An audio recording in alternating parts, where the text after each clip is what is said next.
everybody. Welcome back to the Nola Rowe Experience podcast. I am your host, Nola Rowe, and I am here with Mr. Mele. What's goody? Everything is goody. A lot of Good. challenges, a lot of Oh, things going yeah. on. There's a lot of challenges. That's for sure.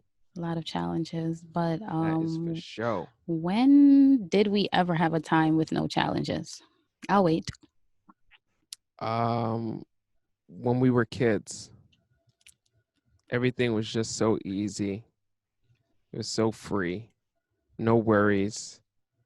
We just had to remember where we put our toys. I think that can't find Spider-Man. Nah, I think that No, was your. that was. I think that was your childhood. I had Oh, worries. that's me. Okay, just me. My bad. That's a common misconception, though, that kids don't have issues. Kids don't have worries. Boy, I had issues. Yeah, I feel you. I feel you. I feel you. Yeah, That sucks. things could get crazy. Yeah, it suck when it's a challenge and you're uncomfortable and you're feeling crazy, but it doesn't suck when you become an adult and you have all of this mental stamina because you've had experiences like working out, right? Yeah. Exercising. The more you Yep. work out, the more muscles you get, the stronger you are. So it's similar, but of course, don't get it twisted. There's still trauma. So That's true. but that ain't what That's we true. came to talk about. What we talking about? Coronavirus. It's getting real. It's getting real. It's been real. It's been real for way too long. I had no idea I was going to say that until the moment it came out. But every time you mention coronavirus, that is playing in her voice is just in your head, like Thank you, Cardi. coronavirus. It's getting real. Thank you, Cardi. Oh dang, we need a sound effect, but we need to upgrade. Season 2 sound effects. Coronavirus. Yo, we're not gonna be talking about this shit next season. I don't know. Because in my head, crossed. I'm not implying that it's not gonna be a topic. I'm just implying that I want to be in a space where we can say we're over it. No. Okay. Once again, keep the fingers crossed. Yeah, Mele is crossing his fingers. That's all gonna depend on. I don't even know what it's gonna depend on. Don't even know. I have no clue. Well, we are a team of 3 people, and what I think is super interesting is that we've all been affected by this thing, and super duper sidebar. I intentionally avoid certain words. I intentionally avoid saying certain people's names. Like there's certain names you will never hear me say. Or certain words you'll never hear me say. And honestly, coronavirus is one of the things that I rarely say. I only absolutely speak it if it's necessary, and I don't want people to say, what's wrong with you? Why are you not? What's she talking about? So just sidebar on that, just in case. But we've all been affected by it. But what I think is super interesting is that we've been affected in 3 completely different ways. This is true. And I feel like we're pretty close. And I think that the fact that we're having 3 completely different experiences is super interesting. Yeah. And your experience, for one, you didn't. Did you give birth or? I in a way, right? I say so. I feel like this is that process is I won't say equally strenuous and equally just equal period between both parents, but definitely I felt like a part of the process for sure. I felt the stress and I felt a lot of the emotions and the worry and all that stuff, especially during this time. having a baby, having a COVID baby. Is that a Mm-mm. thing? No, don't say that. Uh, Don't put uh, that on Julie. no, no, no. Okay. Having a baby during the coronavirus era There we go. or situation. There we go. It has, you know what? It's more mentally challenging than anything because it's just so new, and we there isn't really enough information for us to be able to, protect ourselves and plan and do all these things the right that are usually done and are usually um, just planned out for you. So a lot of things have been just like upside down because nobody really knows what to do. And especially with having a baby, it's like you want to be super protective and you want to be super cautious about every single move you make. But it's like you don't even know what's about to happen tomorrow. You don't know what this thing is going to do.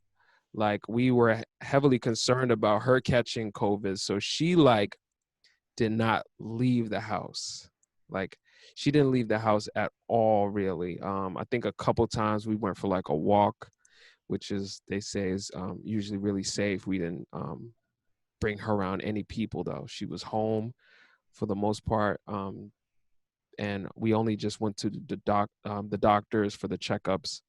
And even that was just a different process. It's like nobody in the waiting rooms. We have to wait outside in the car until they're ready to call us.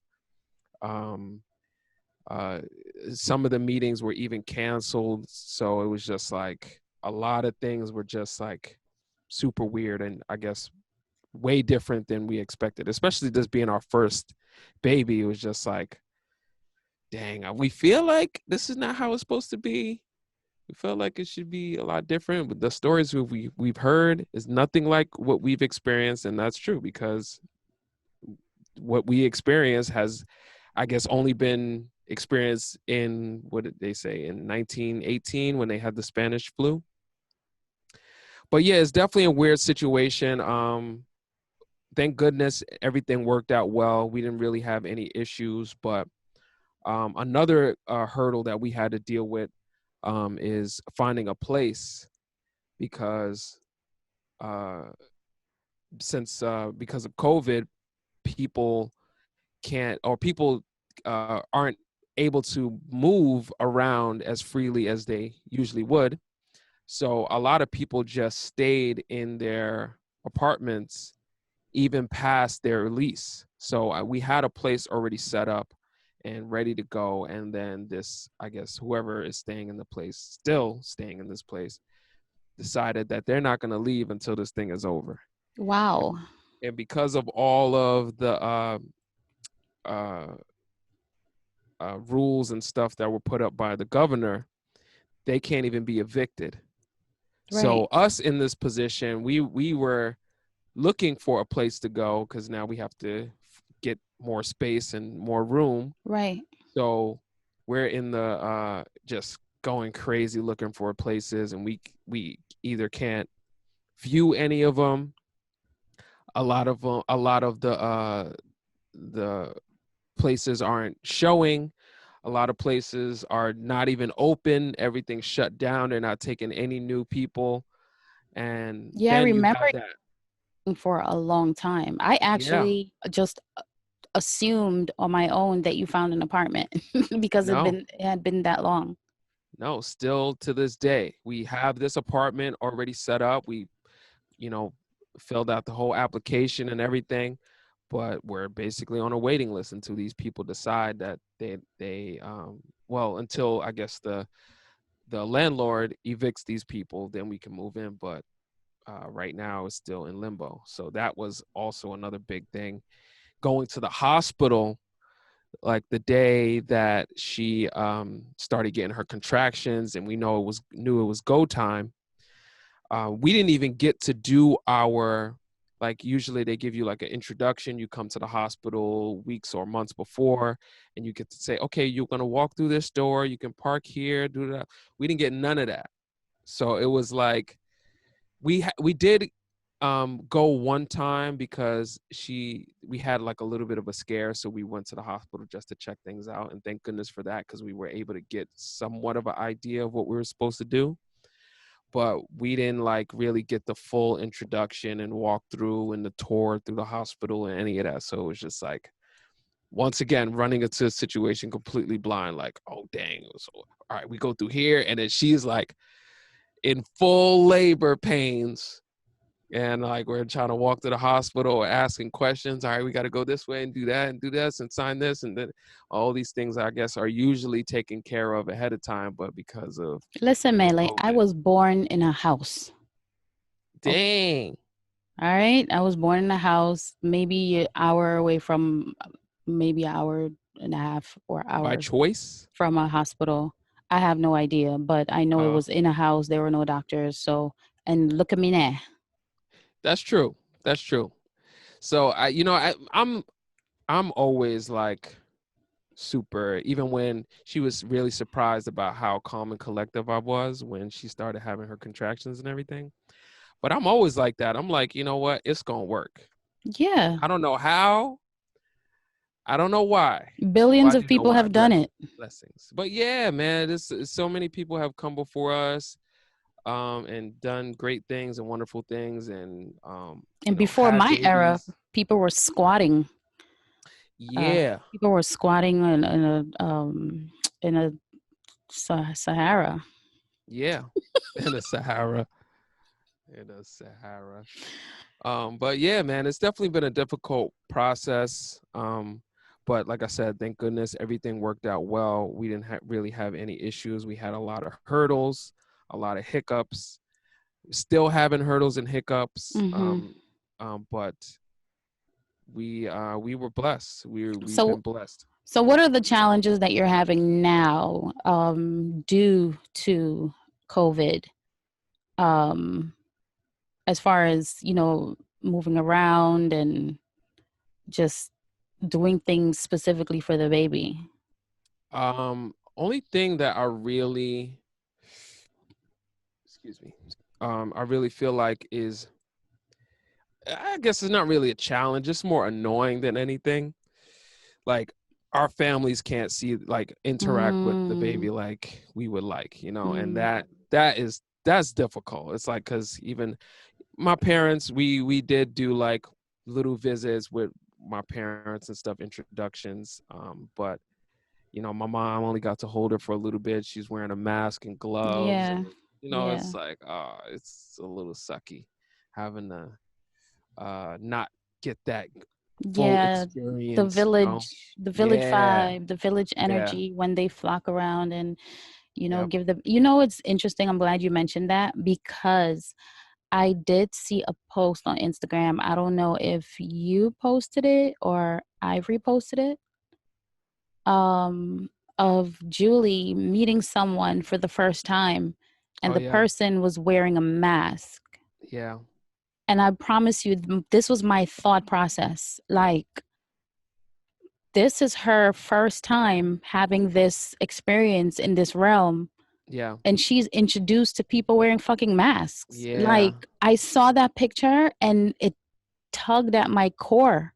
yeah.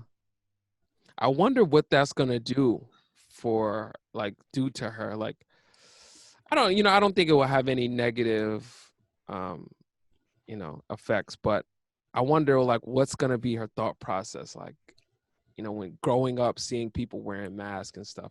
I guess people in other countries, like probably like China, they're used to it. But like, we ain't used to this. Yeah, I don't think it's going to affect her the way it would affect the people who were used to another world. Yeah. That would be what she knows. She would Yes. probably be looking at people, why are you not wearing a mask? Yeah. you know? Yeah. And then before you know it, she might learn how to read eyes better than anybody else. Oh, you see, you be always taking things to the next level. You You you never be know. taking it to the next level. That's a great point. Yeah, she might Yeah, be things that reading we eyes. Yeah. we haven't we haven't had the ability to Mm-hmm. interact with and take our senses and stuff to that level, because we've been so gracious and like Yeah. lucky with just being able to use everything. But now she's limited. Yeah. Oh, that's dope. Yeah, she's probably going to be able to do that. And all the other babies who have to come into the world with this going on. And babies, period, they look at our eyes. Mm-hmm. That's how we connect with each other, period. But we're so used to it, we don't even know that that's what we're doing, but we do look at each other's eyes, and the eyes really tell you what's happening. Mm-hmm. A person's mouth might be saying something or doing something, but then the eyes don't match, and you're like, this looks fake. This person's phony, Mm-hmm. or whatever. It's all in the eyes. Did you Yeah. ever watch America's Next Top Model? No. I've Okay. seen clips and stuff, but no. Well, Tyra Banks, for all the people who I know what you're gonna say, but go ahead. Yeah. watched, Mm-hmm. she would always say, like, no matter what's happening with your face, it's in the eyes. You have to smize, Mm-hmm. right? Smize, yes, I Yeah. remember that. So, and humans, we're resilient and we adapt. Like when things change, we adapt. That's how amazing we are. So with this happening, I was even saying, like, super sidebar, with people texting and driving, at that shit grinds my gears. Like Yeah. the whole texting and driving, seeing people with holding a phone and Mm-hmm. talking on live and driving with one hand and stuff like that. I'm like, why?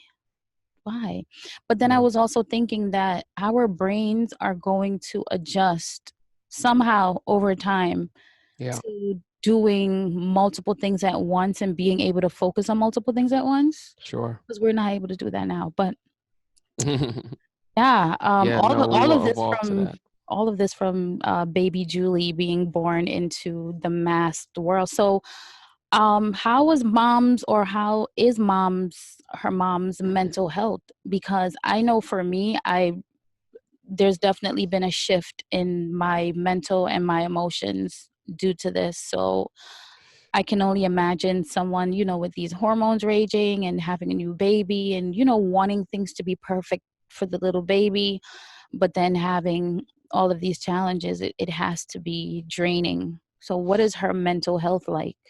Um, yeah, that's a great point, and I wish I can fully answer for her. Yeah. I feel like only she can really tell you Yeah. exactly what she's going through. But I will say, I personally feel like she's definitely stressed by it. I feel Mhm. like she's getting a little stir crazy, just because, like I said, even before when she first got pregnant, it was like, I mean, when this first happened and she was pregnant, Yeah. it was like, okay, lockdown. So she's been locked down since it happened, and now it's like while it's happening, she's locked down again, staying with the baby, making sure that she doesn't get sick because she has to breastfeed and stuff like Wow. that. So Wow. I know she's definitely feeling a little stir crazy. And then of course the worry of what happens if she catches it and stuff. And I've been doing research on it because it's been a concern of mine as well. And I've been looking up the statistics of like babies catching it, and they're super, super low. Like Yeah. I don't even think there's been any fatalities. I don't want to, I said I don't think, so I'm not Mhm. 100% sure, but I don't think there's been any fatalities with babies. But they did have a few cases, and they did have a few cases of mothers contracting COVID while being pregnant. But obviously, as we know, this virus is something that mainly affects people who are older Mhm. and already sick. So Right. babies are kind of more on the safer side. So I've been easing her mind with that, just telling her, all right, listen, this is the data, don't be so worried. But then, the talk of now the vaccine thing is coming on Yeah. around, and it's like, and I'm already kind of anti-vaxxer. Mhm. So now this vaccine thing is coming around, and she's like gung-ho, like, yes, as soon as it comes. And I'm like, Oh no. boy. Yeah, that's So another challenge when you're not on the same page with that. yeah, That's yeah, definitely another challenge. yeah. And But I I think I'm sorry, go ahead. go ahead. Yeah, I was just gonna say, I think that will, you know, come to an understanding. But right now, I even we've started to have a conversation. I'm like, listen, it's so far ahead of even getting to that point. So Yeah. let's not even worry about it. Let's not, Yeah. even bicker about this right now. We'll wait until it gets here, and then we can decide what we want to do. But it's definitely something. Okay. Yeah, that's a very interesting situation to be in during a time like this. So what was the birthing process like? Like you I know that, before you can have whoever you wanted there. You can have your whole family waiting outside or whatever. What was that like? Because Yep. I know that even the staff, Hmm. they probably cut down on and probably put it to just super necessary people Yeah. in that Yeah. room. Definitely. Yep. Exactly. Like I was saying before, that we don't have that tribe thing. I mean, so there was no family. We couldn't have anybody in the room with us or even at the hospital. So even when we brought her outside, it's like, no, we just took her straight home. Nobody there to greet us or greet her or anything. So we didn't have that at all. Wow. They had, I feel like they had like two nurses with us and the doctor. So I feel like, I don't know if that's normal, but I feel like that was normal. Two nurses and a doctor. Yeah. Um, That's kind of standard-ish. Yeah.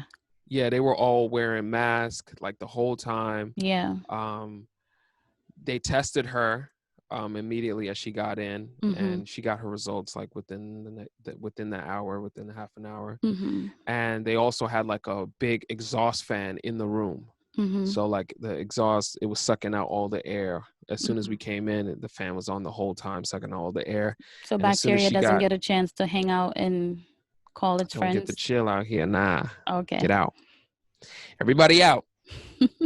But yeah, as soon as she got her results back, they turned it off, and I got tested the the week before because I thought that I contracted it. So I went and got tested. I had a sore throat and I got nervous, and so I went and got tested, but you know, fortunately, it was negative. Nice. So I told them, yeah, I just got tested. I should be fine, and they were cool with that. But yeah, man, it's definitely been nerve wracking, and just like I said, it's the thought of the unknown is it. So that's been the most stressful thing, just the thought of not knowing Yeah. what the heck is going on, what But to do, you have to go to work. and I was going to work supporting both of them. Well, Yeah. she ended up getting the unemployment, Mhm. but I'm like, I couldn't get it, so I had to go to work, and I actually had to end up getting a second job just to make sure, because I was like, all right, who knows when this thing is going to end, but I want to make sure that when it's over, if her unemployment doesn't kick in or does something, whatever goes wrong, I want to make sure we good. So I went and got two jobs, and just put money aside, put everything up, like, all right, I want to make sure that when she gets here, she's straight. Good She's dad. straight. Good job, dad. Yeah. Oh, also too, I didn't even mention, like, we planned a huge baby shower. I know. Yeah, we had like all our guests. It was going to be like 200 people. We rented out a pavilion in the park, Wow. all of this stuff. And womp, Yeah, we womp, did the Zoom womp. baby shower. Yeah, so we ended up doing the Zoom baby shower, which was cool. I think it was really cool. I like doing parties and stuff, so I would have definitely preferred to do like a celebration party, whatever. But the Zoom thing was very cool, and we ended up, you know, doing the reveal and everything that at the Zoom baby shower. And um, what was I gonna say? We still ended up. You know what? One thing I would say, I don't know if it would have been the same, but I feel like we got a lot more support, because it's like, if you do a physical baby shower, it's like, oh, I can't make it, Yeah. I'm doing da da da. But nah, it's like this, everybody showed up, because like you could just pick up your phone and Yeah, the view it. people who don't feel like getting dressed, searching for clothes, Yeah, which would be exactly. me. Hmm. Um, People from other states, other mhm. countries, all Yeah, tuned in, and then we got a crazy like outpour of gifts I love it. because everybody's now able to, be active and be a part of Yeah. it, because we're able to connect with everybody online. So it worked out. It worked out. We made it work for us, and I would say that it was different, but like I said, like anything, like you said, we got to adapt and we Mhm. got to evolve. So we're adapting and evolving with this new way of life, and having a baby is one thing that's going to change is going to change for everybody You're during adapting this thing. in a thousand ways Yeah. when you have a baby. It's and Yep. I can't even imagine. So I'm gonna I'm gonna talk about my Mm, experiences with this whole thing. But I have one more question for you. uh-huh. What is the process like when you come home from work and you come into the house? Like, do you have standard protocol? How do you maneuver leaving from outside, coming into the house with a baby there? Well, right now she's staying with family. Her and the baby is staying with family. Mhm. So what I do, and I stay there often, Mhm. but what I always do is I come to my house, Mhm. shower and everything before I go there. I never go there straight from work Nice. unshowered or uncleaned or anything. So I always, it's an extra trip, but I'm just Yeah. like, nah, I I gotta love go it. home, completely wash down, get everything in order, and then I go there. So Amazing. usually I'm making trips. After this, I'll be going there or showering and going there. So Yeah. Wow. yeah, that's the process every That's day. a lot. And of course, mom has gone through a lot, and Hmm. baby is coming into a whole new realm. But you, as their backbone and you, as their supporter, you're also going through your own thing, Hmm. your own experiences with all of this. And I commend you Absolutely. for Thank you. doing, Thank you. yeah, because you could have definitely said, yo, I don't feel like taking an extra trip today. I'm going to just, or or I do sometimes. I must admit, sometimes I'm like, I'm tired. that's different. I ain't coming today. I think I'll see y'all tomorrow. that's different from what I'm referring to. I'm more referring Oh, to just people being who are like, saying, yo, I don't want to be this is, doing all of this. I'm not doing it, as opposed to, yeah, you're working two jobs, you're tired. And when I yeah, see yeah. you on Instagram with that baby, I think 99.9% of the time you're sleeping. Oh yeah, yeah. That's our favorite thing to do. Me and Yeah, we Juju, we sleep. just sleep, baby. Yeah, It's well, beautiful.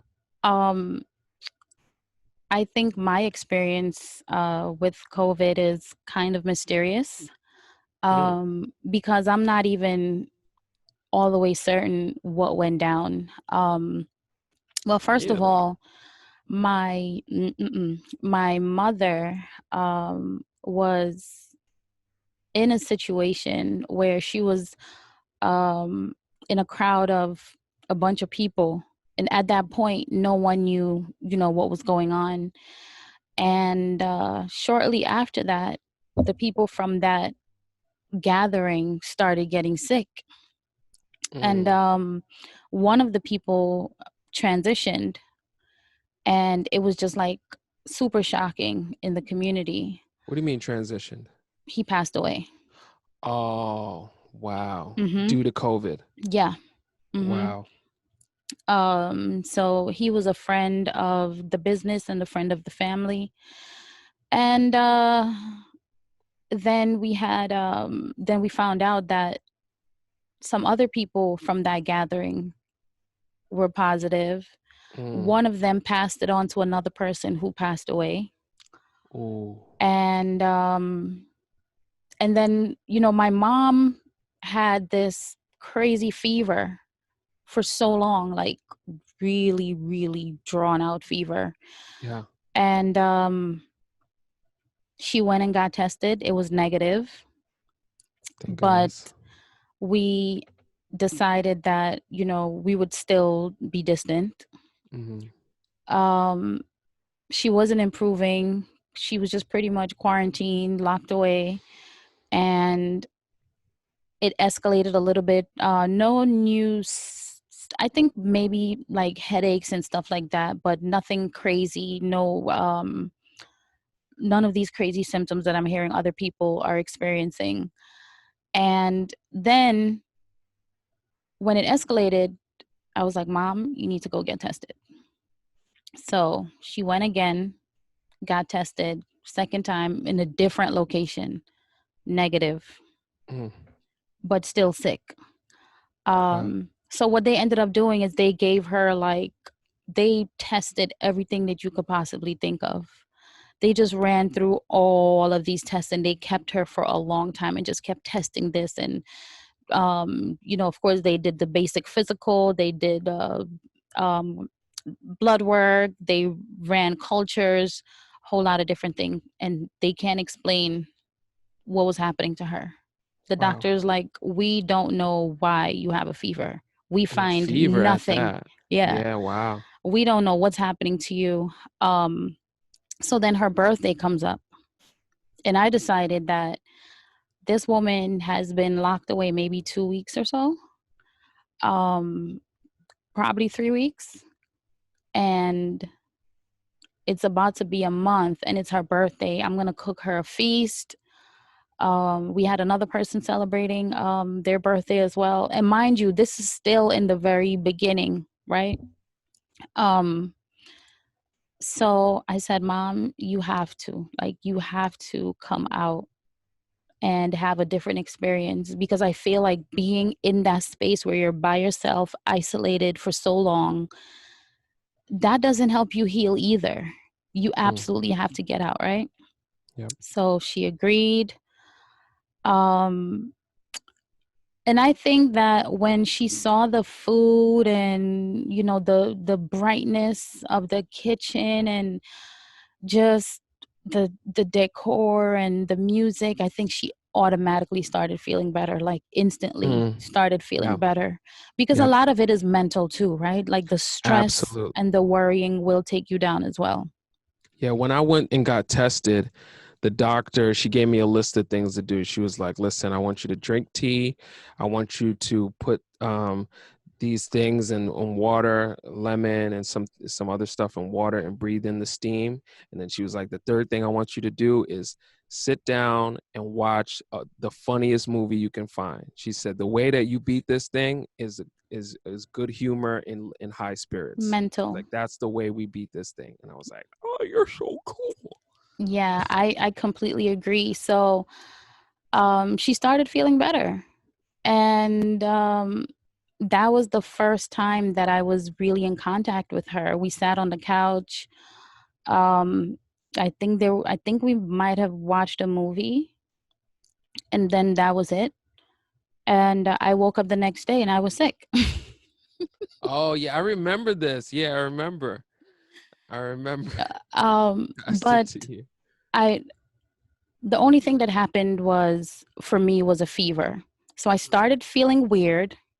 And the first moment, I was like, what is this weird? Okay, this is a fever. Because when you get a fever, it affects your body in such a weird way. Like you just Mm, feel attacked, right? Like, okay, something yeah. is happening to me. Yep. So I immediately called my son's dad. I said, you need to come get him immediately, because I'm coming down with a fever and I'm not going to get him dressed, nothing. I'm going to let him get ready. Come get him. He's super overprotective. He came in no time. For once, he showed up on time, and he grabbed him, and he stayed with his dad for a while I was home, quarantined, isolated with this fever. It Mm. never escalated. Nothing else happened. Maybe I got a headache. I think I did have a headache here and there, but I think the headache came from, listen, let me tell you what I did when I was quarantined. I did the worst thing that you could possibly do. I I knew I wasn't doing the right thing, okay?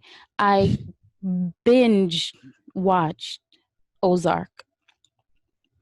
I've heard of the show, but I don't really know much about it. The show is just so dark. is just so Oh. dark. The storyline is dark, the concept is dark, and even Yeah. the visuals are dark. And the Yeah. whole time I knew. And yeah, I think in that moment, if I have to look back and assess like my mind state at that time, I was probably borderline saying fuck it. Probably. You know what I mean?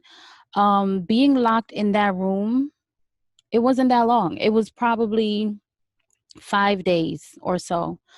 So Wow. I called urgent care to go get tested. Hmm. And I had to go through a process, like a screening process. They asked me a series of questions, maybe 10 Hmm. questions or so. And they said, well, based on your answers, we think you should just stay home. Yeah. Don't come, but stay quarantined. And if you escalate or anything else happens, call us and let us know. We never escalated. Nothing happened. It was just a fever. But what did happen was all emotional and all mental. Um, Another thing that I did, which I do not recommend for anyone else, this is not a recommendation. This is me doing this because I know myself and I know Hmm. my body. I fasted the whole time. Oh, Hmm. that's tough. Yeah, I fasted the whole time.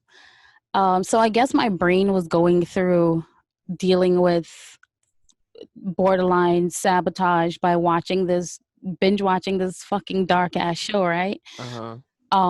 And then the other side where I know spiritually I know I need to not put anything in my body for a while Need to so that my cleanse. body can cleanse itself really quickly. Uh-huh.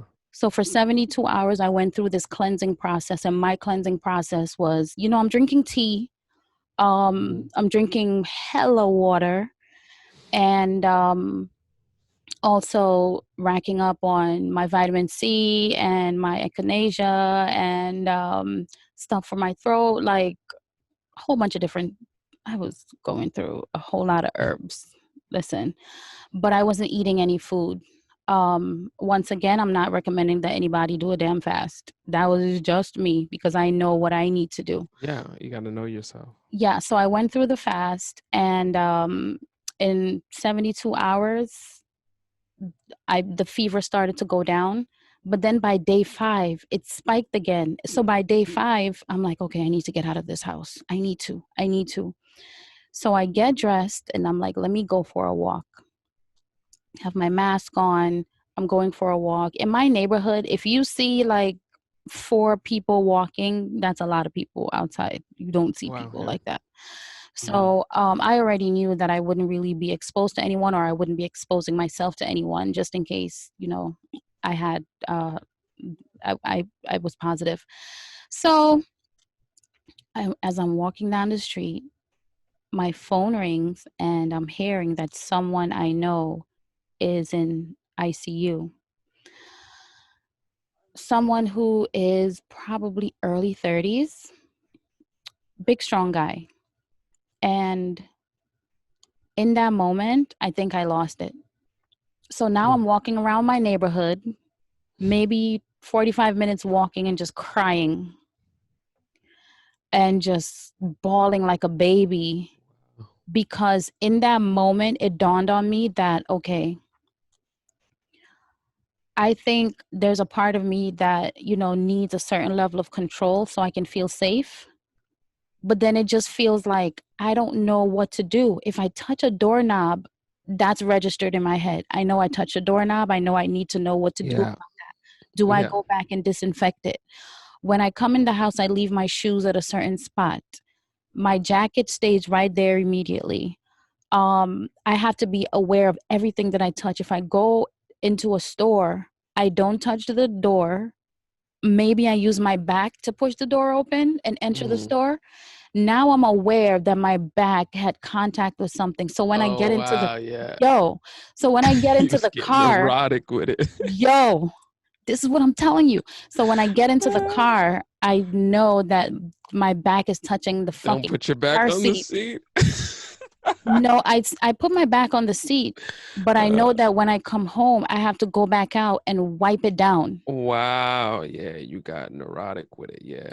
So, because I'm thinking, how many people I know who've been doing everything the right way and still got sick? You know Mm-hmm. what I mean? Oh, yeah, yeah. And then we're gonna and one of the people that we know who was like the COVID police. Are you wearing your mask? Do you have gloves Yeah, on? yeah, We're gonna talk yeah. to our producer, Adrenaline, about his experience with COVID, because his It's a experience crazy is thing. pretty interesting. But I think for me, it's always being aware and Yeah. constantly having to know what's going on. Who are you in contact with? We're not shaking hands anymore. Mm-mm. We're not shaking hands anymore. Elbows, fisted.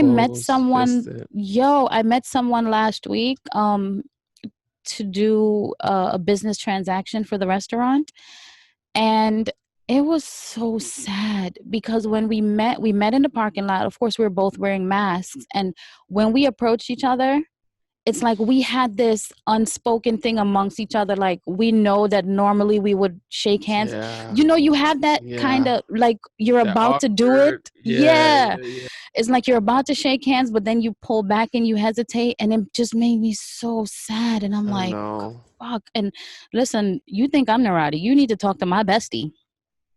She's So crazy. she on another level with it. But we, you know, we discuss it, and I feel like having this experience has definitely like triggered depression in me, Mm, because I have to move forward. I have to do everything that I need to do to get through life, right? yeah. But then there's this part of me that feels like, yo, I don't know who the fuck I can come in contact with other than the three people who I see all the time. Hmm. And that bothers me on another level. I miss going out to brunch with my people and just, but then we have another group of people in the population who were like, I saw a video last night. A friend of mine, he's a DJ.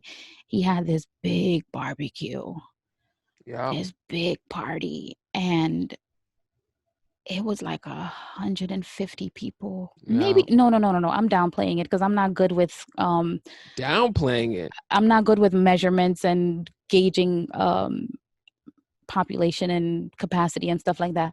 But it's probably like 300 people, Get a- the front out of and it's here. packed, and nobody's wearing masks. How do you realistically wear a mask when you're eating or drinking or whatever? You know what I mean? Yeah. I mean, And if you they're go having to a a blast. barbecue, you might as well not. In You gonna my be head, partying? I'm looking at it like whatever amount of people are at this event, that's the amount of people who are comfortable operating this way. Yes. I don't know which one of those people might be your homeboy that you saw and you think he's good because he doesn't have symptoms. You give him a pound and then you fucking come see me. So it's like, that's what I'm saying. Like, you just have Yeah. I and that's me. I just think of things so deep. When people call it overthinking, I'm like, no, this is how I think. But Yeah. I think just having to be so cautious and thinking about every step and being aware of every little movement and who you come in contact with and who you're not in contact with, Mm. that's So been super stressful. you you've never gotten tested? No, Wow. So you no, didn't I've have to never. experience the damn brain uh surgery that Yeah, they're dealing. my mom told me about it, and my mom is Guyanese. We exaggerate about everything. Everything we say, it's probably half of what we're saying. Yeah. But then, and then I'm like, she's exaggerating. But then I saw someone getting tested on Instagram. uh He was going through a drive-through, like a drive-through testing thing. I think I know which video you're talking about. And I'm like, is he exaggerating or is my mom exaggerating? Because, yo, as soon as she put that shit in his nose, he kept pulling it out. He was exaggerating for sure. I gotten it done.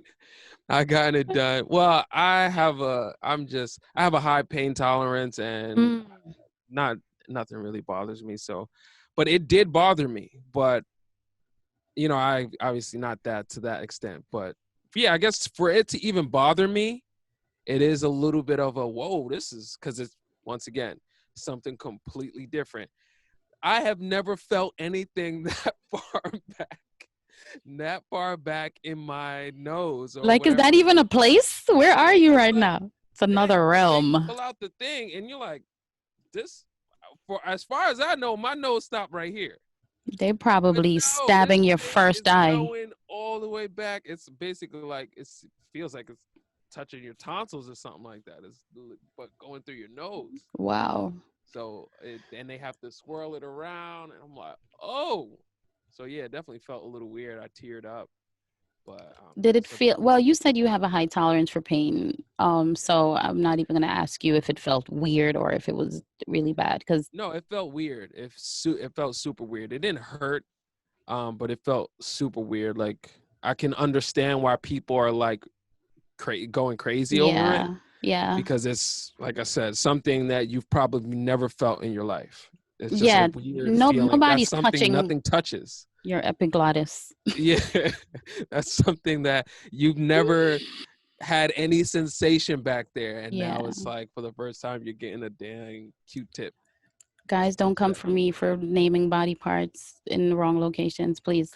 Yeah, I don't Um, think that's weird enough. so, But and another thing that surprised me about this whole thing is a friend of mine um had very, very, very bad symptoms, like to the point where I was crying for her. Like we were on the phone really, and I was just crying because again, we don't know what's gonna happen. And I'm thinking about her kids. She has two small oh kids. And I'm just there crying, like, oh my God, this cannot be happening to you. yeah, And even with her coughing blood, they still didn't take her in the hospital. no They freaking still way. sent her home. No way. They Two, sent her home because they thought she was gonna die. two different, Why would they send you home if you're coughing she's blood? coughing blood. Two hospitals sent her home. Two hospitals. So she went to one hospital where she lived, and I was like, no, there's no way that they're sending you home. There's no way. This makes no sense. She can't breathe. She wakes up mad time during the night, not being able to breathe. And she's feeling these That chest must be pains. scary. The chest pains are crazy. She says she feels like there's a building on her chest. Oh my goodness. And she's coughing and she's like, there's blood just coming up when I'm coughing. And I'm like, go to another hospital, get a Yeah. second opinion, because she went to the second hospital about an hour drive and they sent her home. Wow. No They sent her breathing home. machine, nothing. Nothing, nothing. And she recovered. She Well, recovered. this they there's a disproportionate amount of deaths uh with black people Absolutely. over anybody in this or any other race that has had this virus. Why do you think that is? Well, you're bringing up a new point because before I was like, okay, it's probably because of our diet because I know a lot of we don't eat right. There's not a lot of options in the communities. So I was just blaming it on the diet, but this is another thing, almost kind of like how like they do with black women So you're during picking up what I'm child putting labor. down. You're picking up what I'm Yeah, putting down. You know what I'm yeah. saying? This is So another thing now. exactly. And They're sending just people home. another sidebar, my experience with the medical community and the healthcare system in America, I pretty much jumped into, excuse me, I jumped into that realm in high school, when I used to have a lot of health issues, a lot of headaches, a lot of nausea, a lot of heartburn. And I'm going to tell you right now, as a teenage girl going through all of those things, I will tell you right now that I was treated very, very poorly, very poorly. And to this day, I don't fuck with doctors. Like, Mm-hmm. if you have technology that I need, or if you might have answers to questions that I have and I can't come up with those answers on my own, I'm going to come to you. Mm-hmm. Other than that, you're not seeing me. I figure my shit out and I take care of myself. Yeah. Because it wasn't a doctor that, anyway, I'm not going to go deep into Yeah. medical stuff, but absolutely. Dang. You just really blew my mind with that. Yeah, I can listen. 'Cause I We can didn't have even another. think about that. Yeah, we can have another episode about my experiences, and even with the episode with Shan, um, her Yeah. experience in with these doctors. You know, Black people are not treated the same. Mm-hmm. So, our collective experience with COVID, you know, ranging from people being turned back, which, you know, we can't prove it, but um, based on history and based on patterns, that definitely happens where you don't treat us the same. They don't treat us the same. They um, turn us away, or they don't even believe that we're having these experiences. So I believe that a chunk of that, a chunk of the people who passed away from COVID is due to poor medical practices and them just saying, yo, we're not about to waste no damn whatever on you. Yeah, they're saving the. Oh, let's not even do it. Yeah, so we're having a collective experience, and I think yours was crazy or is crazy because of the baby factor. Yours is I crazy. definitely, I had my thing because I think most of mine is in my head. You know what I mean? Yeah. But then on the bright side of it, I was able to restructure my businesses and come up with ideas and ways of functioning in business that are way better than I did before. Like, I eliminated so much overhead because Mm. now, you know, things are virtual. Mm. So, you know, we do have the pros and cons. And then this podcast is also um, on Zoom, True, and it happened way faster than we intended it to months because of and that. months faster. Yep. Yes. So let's hear our producer's experience, Shot of Adrenaline. His experience probably gonna be wilder. I got so many questions. Oh no, y'all. What's going on, brother? Feeling pretty good, man. Feeling pretty good. Are you? Yeah, a lot better, man. He got that Crystal Geyser water. So for those who don't know, Adrenaline here contracted COVID, and I was completely shocked to hear this. I still think that you're joking. I'm waiting for you to, hit me with the JK. Just playing. But yeah, it's a real thing. Please tell us about your experience, man. From the beginning, how did this even start? How did this happen? I don't know how exactly I contracted it, which is the scariest part to me about this virus. Even if Mm, you're around people that have it, there's still a chance that you don't have it, true. which I've experienced. I've been around people who tested positive, and I was negative, Uh, and then there was a point where I took a trip down to Georgia to do some music and do some work. And I came back. I came back with a cold because I saw my godson who was getting over a cold. So I know what it feels like to have a cold. Those are the only symptoms I was having. So I got rid of it in a few days, and I thought everything was cool. But I went and got a test just in case.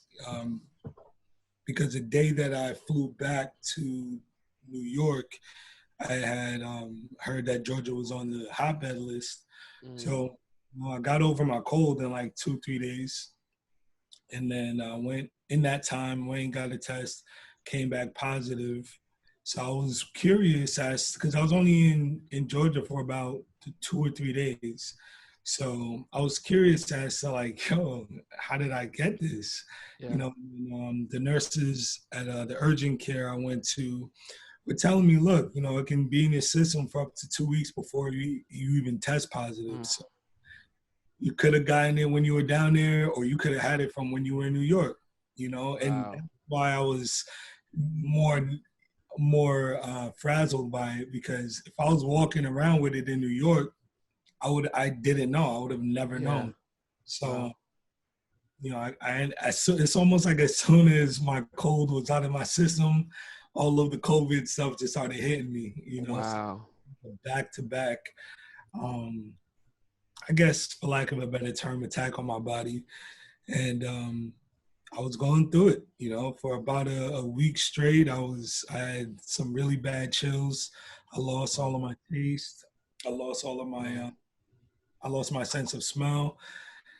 Um, I virtually had no appetite. Overall, I felt very foreign in my own body. I think that's the best way to describe it. And it's not something I ever want to experience again, because it made my body feel like it couldn't handle the everyday functions, that your body has.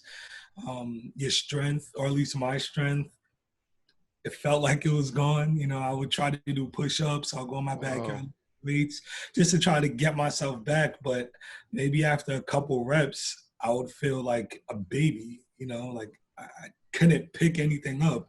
And then my body would feel energyless. I would automatically just want to go to sleep. Anytime I would sleep, it would feel like my body is just melting into the bed. It was a very weird experience to have to go through, but it also mentally took a toll as well. So I was one of those people that had really bad headaches, and migraines, I should probably say, and that did not help at all. So even when your body's going through it, it's like your brain's going through it as well. And I had to quarantine in my home. Thankfully, my home is made in a way where I can be separated from the rest of the people in here. And that was really my main concern, just making sure that my family was all right. Thankfully, they tested negative, which was a major blessing. So, Mm. yeah. So what was Wow. your, what, like, tell us about that moment when, well, first of all, how exactly did you find out? Like, how did they give you the results? I did the nasal test. So they used the swab to go up into my sinus. Um, What was that part like? Did you enjoy it? Because you're the type of person that enjoys Joy. yeah, would enjoy the weirdest things, like when you're in pain and he's like, I don't feel that. Wow. I mean, it was It sounded like you wanted to say yes. Did it tickle? it was uncomfortable, but in my mind, I didn't really look at it as, oh, I'm dreading this pain. It was more like, I just want to figure out what the fuck is wrong with me. So Yeah, your focus was somewhere else. yeah, it feels weird. Like I know Mayor Lady was saying, like, you never felt something like that before. Yeah. Neither have I, but to me it was like, it's either I do this or I just sit around wondering what's wrong with me. True. Yeah. After about 2-3 seconds, it was done.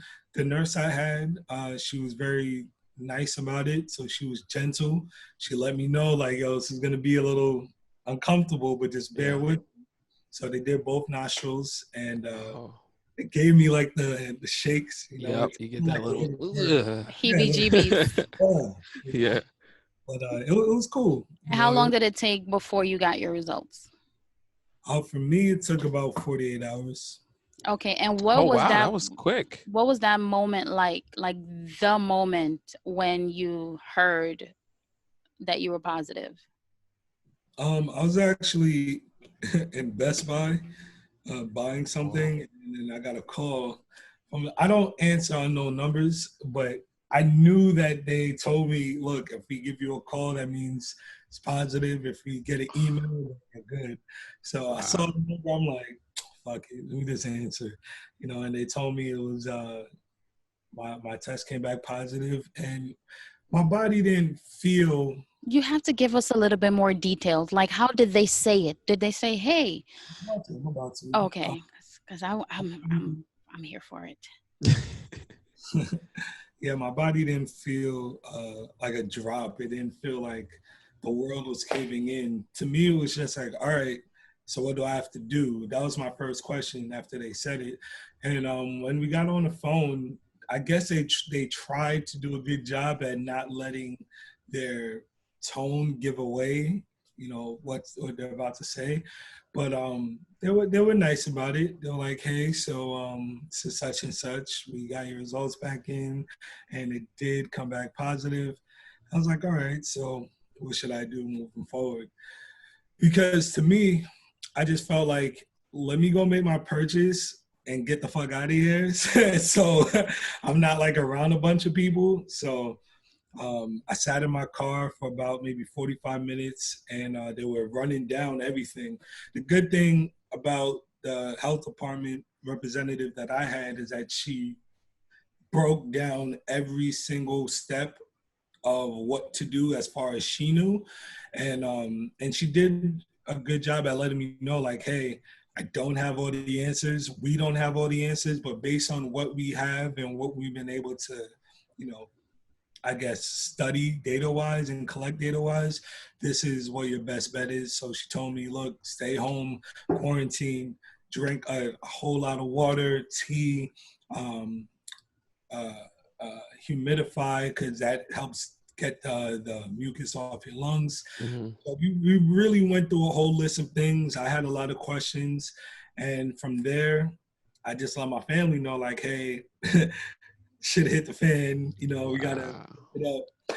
And we were all on the same page. So as soon as I got back home, we were able to, section everything off and do what we needed to do. So what is it like when, what was the next moment when, because I feel like I've had this experience with other things where, okay, I find out something, but then events start taking place after to let you know that it's real. So when was that moment when it just became real and you're like, fuck, they weren't lying? Yeah. Well, at first I was confident in how I would go through this because I know I've been taking precautions as far as my diet for like way before COVID and even leading up to it, or excuse me, even as the pandemic was spreading. I made sure that I was juicing, I was eating clean as I could. Oh God, we saw your Instagram. Yeah. The Yeah, smoothie, this guy put Every everything you could possibly think of in that smoothie. Yeah. You inspired me. I'll be making my smoothies like that. Yeah. for sure. And I believe that that helped my body fight it, so it wasn't as bad as it could have been. Because I Sure. know a few people that ended up contracting it, and their experience was way worse than mine. But the moment that I knew, like, okay, this is different, is when I couldn't sleep without feeling like there was a shining light in my face. That's What?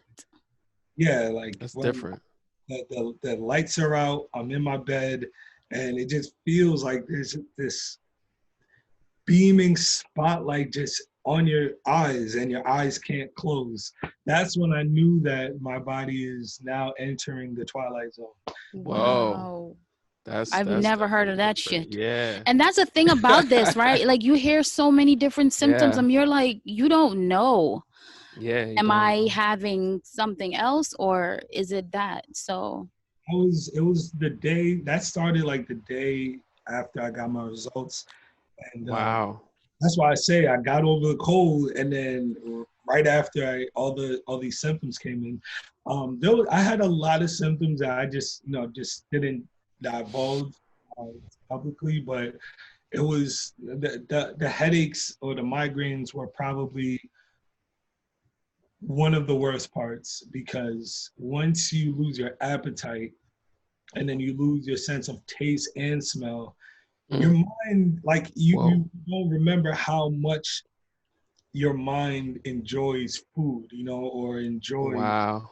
um, nourishment. pleasure, Yeah, so hedonism. Yeah.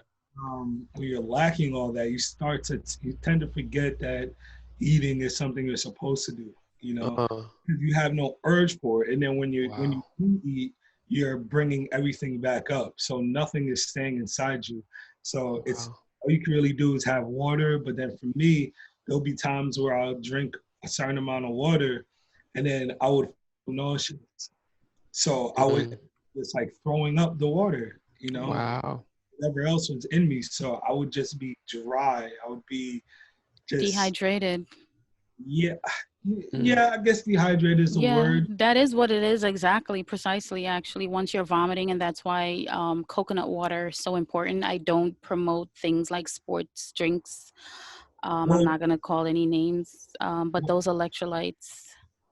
those electrolytes and coconut water and Gatorade, those after a while, that's all I was drinking. Like Yeah, Mm. Gatorade, but I would sip it because I just don't like the sweetness of Gatorade as much anymore as I used to back in the day. So like I would dilute it a little bit, sip Mm. on it, and then I would just stay on coconut water or spring water after that. But once I was starting to get my taste back, yo, that Gatorade, man, that was like everything because it was flavor. It was finally I can taste something, Oh, you know, really? Wow. even when you dilute it, you know, you can still taste a little bit of sugar in it.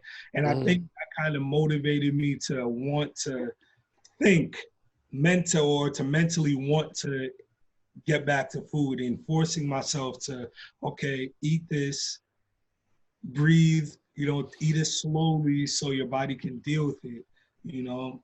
And that helped me, honestly, it helped me get back to a place where I can keep things down because it wasn't just my body that was rejecting it, it was my mind. It was my mind telling me I'm not hungry. But Yeah. my body exactly. was telling me like, yo, I need something to eat. But as soon as I eat, it's not there Well, anymore. I don't know. I don't like this question so much, but I don't know of another way of asking it. But what is it like to not be able to taste? I know that. Yeah, that would get me. Yeah. What is that? What is that? Like, Yeah, can it's you like, even how do you answer that? explain that? It's hard to explain, but you know when no, it's a bad example. It's really hard to explain because I would Wow. explain it to people, but it just feels like everything is numb in a way. Because, like, for example, Uh, I had my humidifier and I would put eucalyptus oil in it, so you know I can clear. But then there was one day where I put my face right over the steam and I couldn't smell anything. And you know when you put eucalyptus like on like your under your nose, you yeah. have a tendency to kind of like taste it because it's Yeah, Yeah, yeah, yeah. Uh-huh. yeah. none of that was happening. Wow. And it would just feel like it's a block, you know, like I would Wow. tea with lemon or I would even like put some lime in my water and nothing. Like it's a stringent taste and it wasn't even registering on my tongue. Wow. So when you're Wow. eating, do you just feel like, listen, I'm just moving food around in my mouth and then I have to swallow? Huh? That's exactly what it was. I would Wow. I would eat and I would just like just be eating to eat. It's like, Yeah. what am So I it's like doing? you can legit eat anything. It's like it don't even matter. Yeah, absolutely. Wow. And you know what's wild is that up to now, my diet has, or just I guess my appetite has just changed so dramatically. Like even Exactly. even coming off of quarantine, because I'm still technically in isolation, but I've gotten my taste back. I haven't had any symptoms, I haven't had any new symptoms, or my old ones that came back.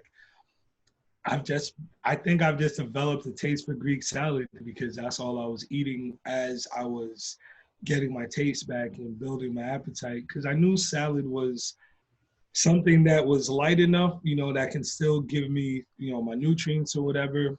But I guess everything that was in the Greek salad just tasted so good to me because I can finally taste again, you know. So even like I'm not big on dairy at all, but even the feta cheese, like just having that Yeah. made me feel like okay, stuff is in me now. It's sticking. Yeah. You know?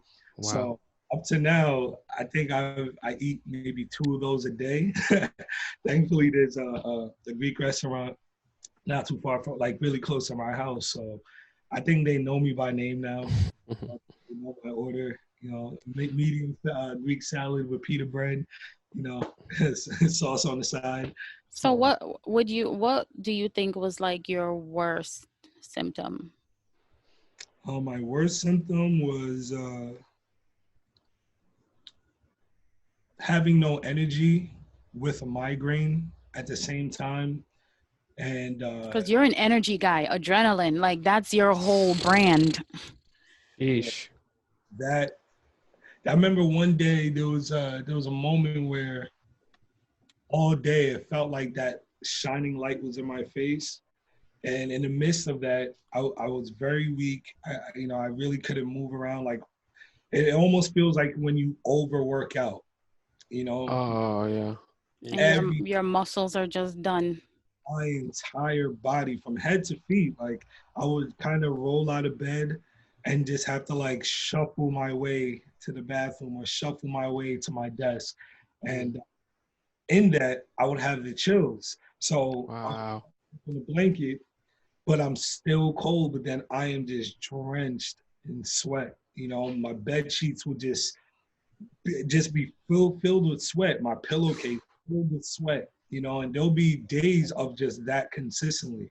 And I never had a fever, which is a weird part. I would take my every day, so it was just my body just trying to fight. But there were some days where I was really nervous about the outcome. I'm not gonna lie. There was some days where I would wake up, but it would feel like I'm still asleep. But Whoa. all of my senses, or most of my senses were up. I can see, I can hear, but I just could not move, like at all. And that made me the most nervous because I felt like if something was to happen, and like, what if my breathing starts acting up now and I can't move? Nobody's gonna be able to help me. So I had some really dark days, and when your mind is just stuck in that place, because that's all that you see.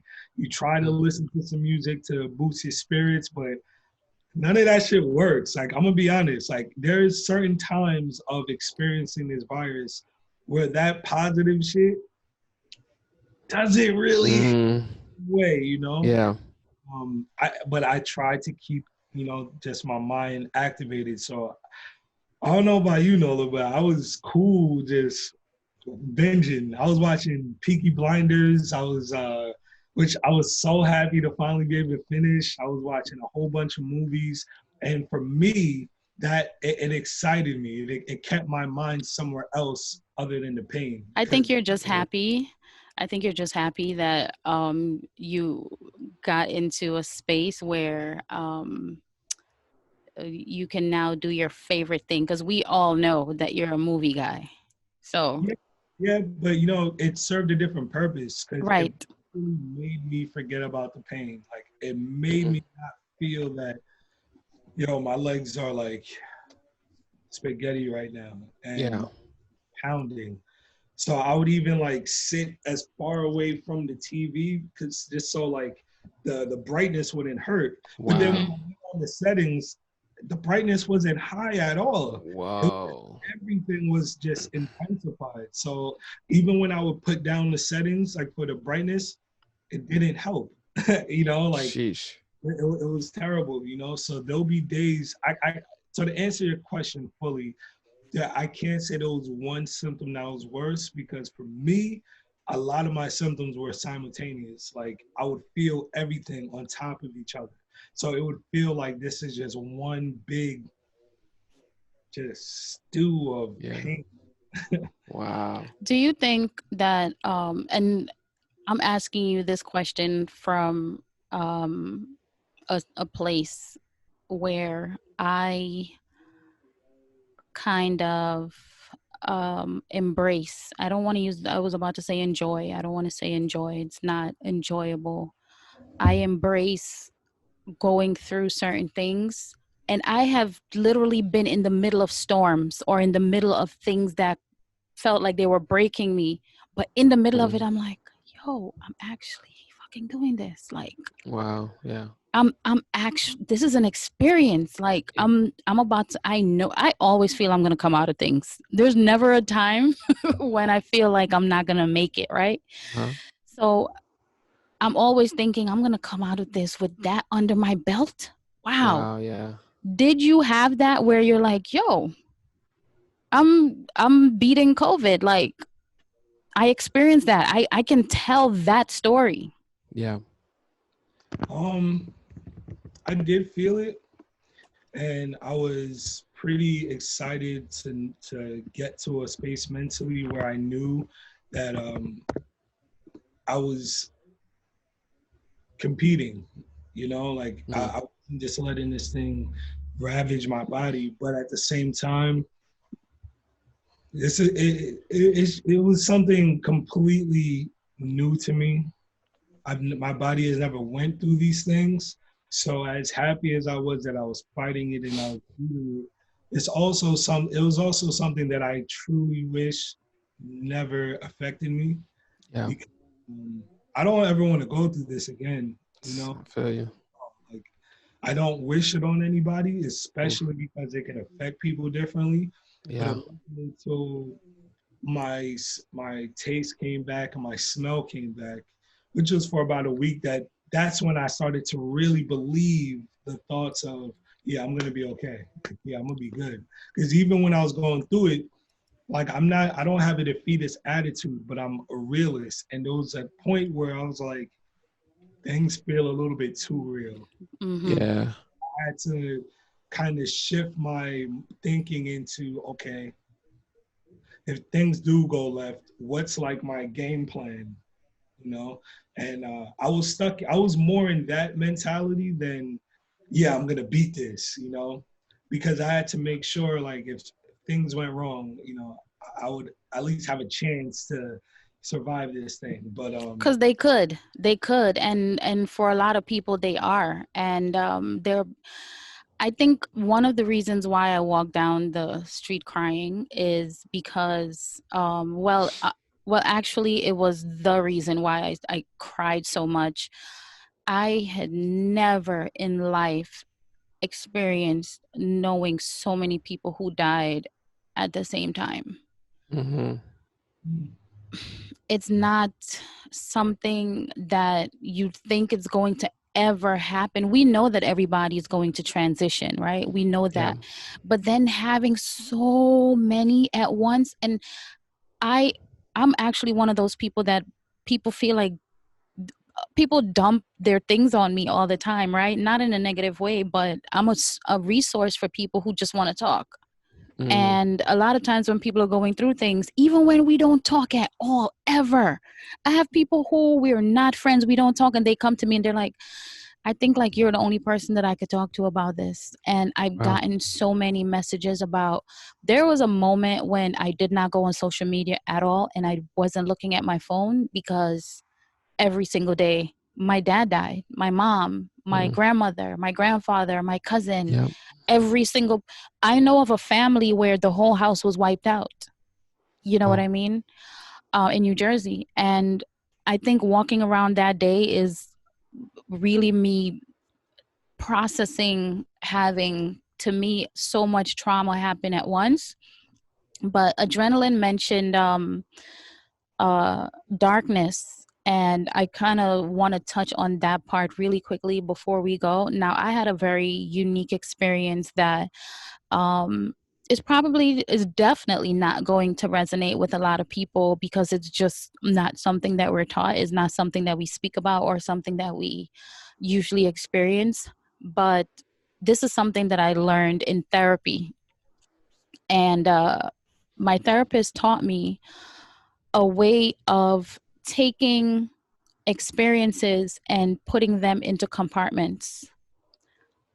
When she first introduced it to me, I couldn't fathom, like, how do you do that? If I'm going through something right now, how do I just grab it and put it somewhere and lock it away and then move on? How?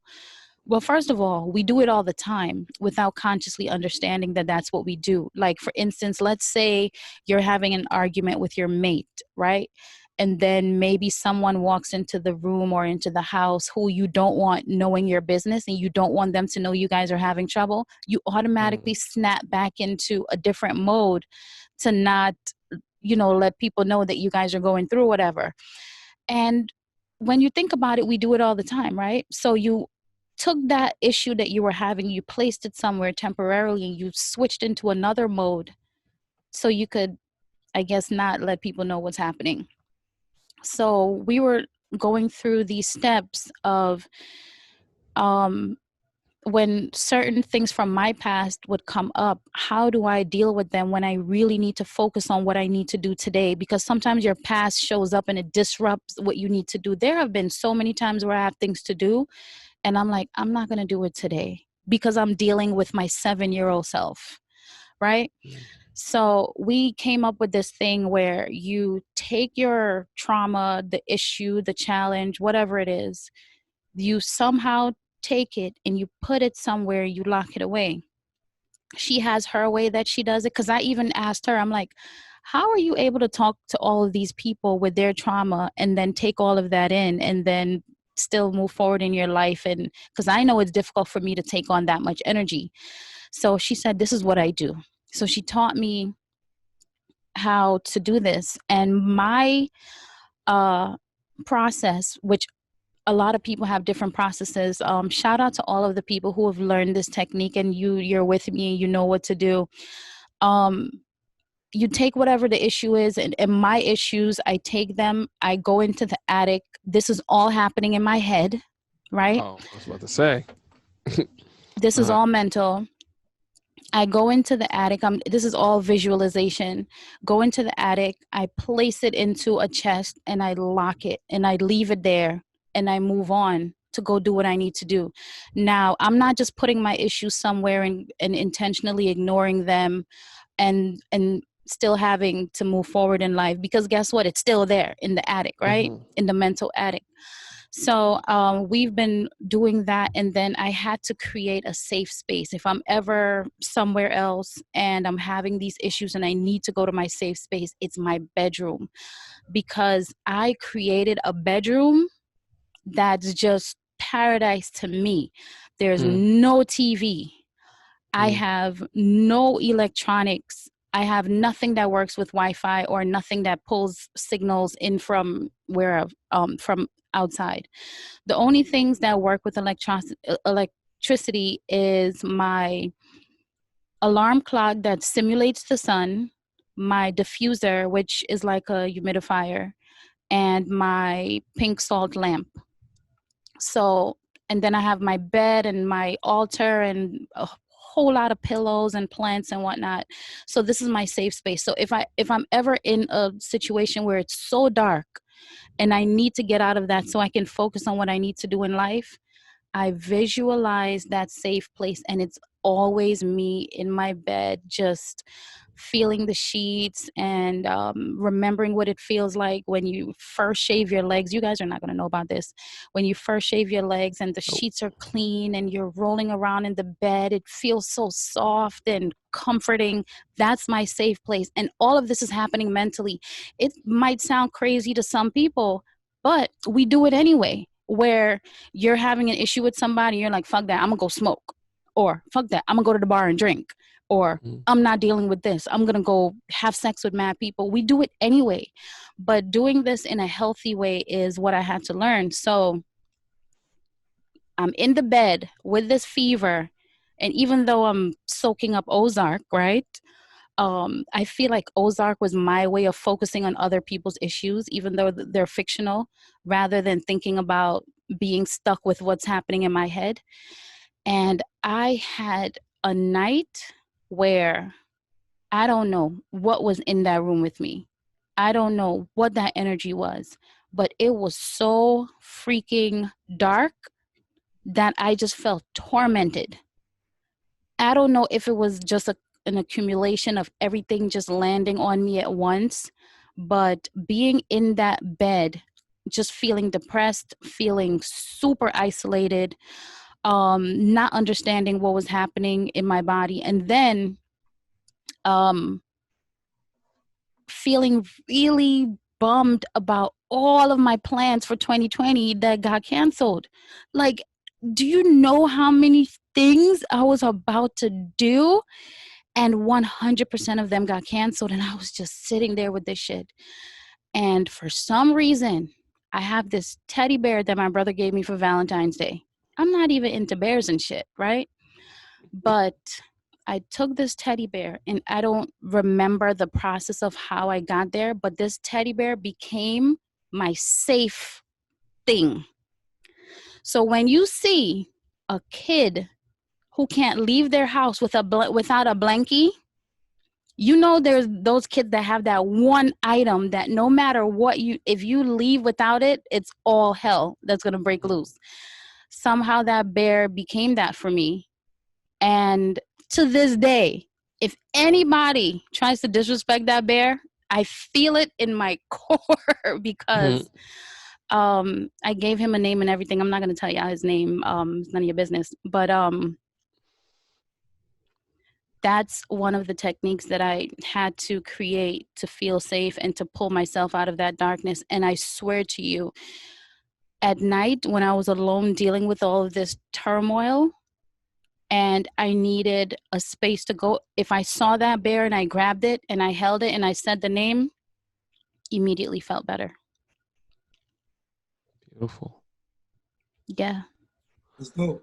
Yeah, sometimes you just need something to put your energy into, and when your mind tells you that it's also giving you energy, sometimes that just has to be the way that you get yourself out of certain spaces. So, whether it's for a kid or for an adult, everybody has the thing that they need for them to get their balance back. You know, it could be a teddy bear or it could be a basketball, you know, whatever centers you again, just allow it to center you. Don't fight it. You just have to learn yourself well enough to know what exactly it is that's going to be your thing, that's going to be your center. Yeah. Yeah. It's And super, sorry. it's super ironic how, like, we were speaking about how this pandemic has affected us mostly more mentally than anything, and that's like the way to beat it also. Like, it attacks you mentally, so you have to, like, you know, prepare yourself mentally. You have to exercise your mind and, you know, your spirituality mentally, more than physically. I mean, that's super important, and it does attack that as well, but I think it attacks our minds first. And obviously, as we can see by how the disarray that the country is in, it's attacked more people mentally and have more people locked down mentally than anything else. And you know, balancing those two things, trying to, you know, exercise your mind and get your mind strong mentally, and also keeping your physical health at its peak, is how we beat this thing. I agree. Yeah, I think, look, man, people just, I think one thing that this virus has shown people is who really has a mental fortitude to sustain through a pandemic or just through the elongated battle. You know, a lot of people think that they're strong because they can, you know, will their way through a 2-hour workout, but what happens when you got to stay inside? You know, I don't even like the fact that people compare this quarantine or this lockdown to jail, because I think I just think it's disrespectful.